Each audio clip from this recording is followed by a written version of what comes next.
Xo'p. Ko'pincha uyimizda suv yaxshi chiqmaydi.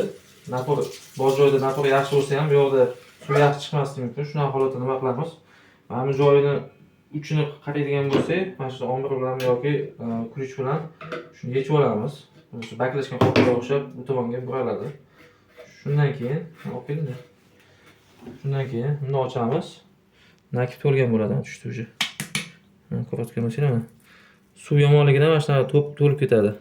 Mana shuni tozalab qo'yib olsanglar, xudo xolasa yana o'sha asli oldingidaqa ishlaydi. Mana shu nakib to'lganidan mana shunaqa suv yaxshi chiqmaydigan bo'lib qoladi. Ko'pincha oshxonada, yuvinadigan xonalarda va o'sha dushimizda shunaqa holat kuzatiladi. Tozalab yuborilsa, filtr bo'ladi, ushlab qoladi, nakibini bu yoqqa o'tkazmaydi. Yaxshi ishlaydi keyin. Bundoqsa joyiga tushadi. Qo'l bilan qotirsangiz bo'ladi. Mana ko'rayotganingizdek. Ko'ryapsizlar, yaxshi ishlayapti.